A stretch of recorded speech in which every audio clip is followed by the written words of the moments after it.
네, 여러분 안녕하십니까? 10분 서당 이야기 한자 오늘 94강을 시작합니다. 94강 첫 번째 글자는 표입니다. 네, 글자 구조를 보니까 뚜껑을 덮는다는 덮을 아가 있고 보일 시각이라고 되어 있죠. 자, 이 글자의 의미는 뚜껑을 덮듯이 종이에 글씨나 그림을 덮어서 볼 수 있도록 표시를 해둔 그 표를 뜻하는 글자입니다. 글자 이야기 정리하겠습니다. 종이에 글씨나 그림을 덮어서 사람들이 볼 수 있게 표시를 해둔 표입니다. 종이에 글씨나 그림을 덮어서 사람들이 볼 수 있게 종이에 표시해둔 표입니다. 네, 이 글자가 들어간 활용어 중에는 득표라고 하는 말이 있어요. 얻을 득자에 표표를 써서 투표에서 표를 얻는다는 뜻이 득표란 말이고, 표결이라고 하면 표표에 결단할 결을 써서 투표로서 찬성과 반대를 결정하는 것을 표결이라고 합니다. 매표라고 하는 말도 있죠. 팔매자에 표표를 써서 표를 판다는 뜻이 매표입니다. 다음에 배울 글자는 표할표입니다. 표할표의 글자 구조는 나무목이 있고 앞서 배웠던 표표가 있죠. 자, 그래서 나무판에 글씨나 그림을 조각해서 그 표시를 해둔 표할표입니다. 나무판에 글씨나 그림을 조각해서 표시를 하는 표할표입니다. 네, 이 글자가 들어가는 활용어 중에는 표지라고 하는 말이 있어요. 표할표자에 알식 기록하지를 써서 어떤 사실을 알리거나 다른 것과 구별하기 위해서 눈에 잘 띄도록 해놓은 표시를 표지라고 합니다. 네, 이 글자는 표식으로 읽으면 절대 되지 않습니다. 그래서 표식이 아니라 표지로 읽어야 합니다.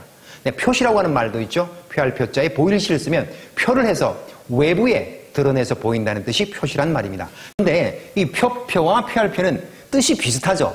하지만 이 표표는 명사형의 뜻을 가지고 있고 이 표할표는 동사형의 의미를 가지고 있습니다. 굳이 영어로 표현하자면 이 표표는 영화표나 기차표를 뜻하는 티켓이라는 뜻을 가지고 있고 또 투표를 할 때 쓰는 vote라는 뜻을 가지고 있습니다. 이 표할표는 marking 할 때 mark의 뜻을 가지고 있습니다. 네, 다음 글자는 어려운 것을 해결해내는 풀해입니다. 글자 구조를 보니까 뿔각이 있고 칼도가 있고 소가 있죠. 자, 그래서 소를 잡아서 해체를 하면서 소머리에 붙어있는 그 딱딱한 뿔을 머리에서 떼어내는데 아주 힘든 거죠. 그것을 해결해낸다는 풀해입니다. 글자 이야기 정리하겠습니다. 소의 뿔을 칼로 소머리에서 해체를 하는 풀해입니다. 소뿔을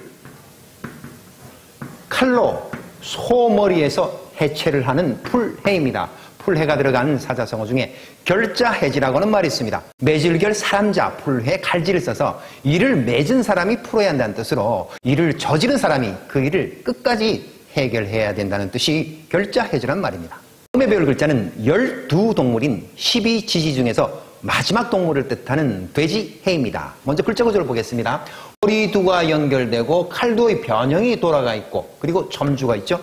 네, 이 돼지희를 살아있는 돼지라고 한다면 이 돼지해는 도축을 해서 잘 마무리되고 손질된 돼지입니다. 네, 글자 이야기 정리하겠습니다. 머리부터 칼로 잘 손질해서 꼬리까지 잘 마무리된 돼지해입니다. 머리부터 칼로 잘 손질해서 꼬리까지 잘 마무리된 돼지해입니다.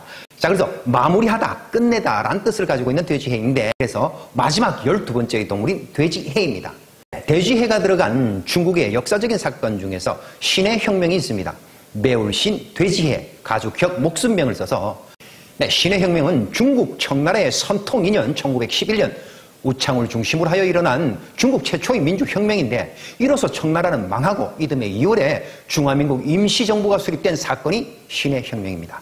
다음 배울 글자는 시핵입니다. 네, 글자 구조를 보니까 나무 식물을 대표하는 나무목이 있고 앞서 배웠던 마무리한다는 뜻의 돼지해가 있죠. 자, 그래서 나무나 식물의 그 생명력이 잘 마무리된 씨를 뜻하는 시핵입니다. 나무나 식물의 그 생명력, DNA가 잘 마무리되어 있는 씨를 뜻하는 시핵입니다. 나무나 식물의 그 생명력, DNA가 잘 마무리되어 있는 그 씨를 뜻하는 시핵입니다. 시핵이 들어가는 활용어 중에는 핵심이라고 하는 말이 있죠. 시핵자의 마음심을 써서 사물의 중심이 되는 중요한 부분을 핵심이라고 하고 결핵이라고 하는 말도 있죠. 맺을결자에 시핵을 써서 폐결핵의 다른 말로 결핵균이 허파에 맺혀서 생기는 그 망울을 결핵이라고 합니다. 네, 다음 글자는 시골향입니다. 글자 구조를 보니까 작으려가 있고 먹을식의 생략형이 있죠. 먹을식은 다양하게 모양이 바뀌게 됩니다. 그리고 고을을 뜻하는 고을의 변형이 있습니다. 자, 글자 이야기. 작은 마을은 먹을거리가 있으면 서로 나눠 먹는 고을이라는 시골향입니다. 작은 마을은 먹을거리가 있으면 서로 나눠 먹는 고을인 시골향입니다. 시골향이 들어간 사자성어 중에 말리타향이라고 하는 말이 있어요. 일만만 마을리 다를 타 고을향을 써서 조국이나 고향을 멀리 떨어져 있는 그 다른 지방을 말리타향이라고 합니다. 네, 다음 글자는 잔치를 한다는 잔치향입니다. 네, 글자 구조를 보니까 앞서 배웠던 시골향이 있고 먹을식이 있죠. 작은 마을에서 결혼이나 환갑을 맞은 사람이 있으면 음식, 먹을거리를 차려두고 모든 사람이 즐기는 잔치향입니다. 작은 마을에서 결혼이나 환갑을 맞은 사람이 있으면 음식을 차려두고 모든 사람이 즐기는 잔치향입니다. 잔치향이 들어간 활용어 중에는 향연이라고 하는 말이 있습니다. 잔치향, 잔치연을 써서 특별히 융숭하게 베푸는 잔치를 향연이라고 하고 향응이라고 하는 말도 있습니다. 잔치향자에 응할 응을 써서 특별히 융숭하게 대접한다는 뜻이 향응이라고 하는 뜻입니다. 네, 다음에 배울 글자는 텅 비어있다는 글자 빌허입니다. 글자 구조를 보니까 호랑이를 뜻하는 범호가 위에 있고 그 아랫부분이 언덕구의 변형이 있죠.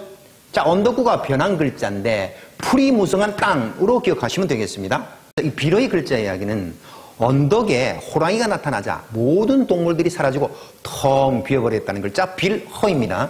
호랑이가 나타나자 모든 동물들이 사라지고 풀이 무성한 땅이 텅 빈 빌허입니다. 호랑이가 나타나자 모든 동물들이 사라지고 풀이 무성한 땅이 텅 비어버린 빌허입니다. 빌허가 들어간 사자성어 중에 허장성세라고 하는 말이 있어요. 빌허, 베풀장, 소리성, 형세세를 써서 헛되이 목소리의 기세만 높인다는 뜻으로 실력은 없으면서도 허세로만 떠벌린다는 뜻이 허장성세란 말입니다.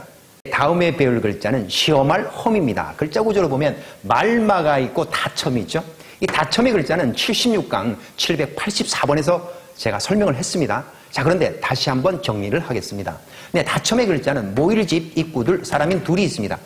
모여있는 사람들의 말들이 모두 다 같은 사람들의 의견 일치를 뜻하는 다첨입니다.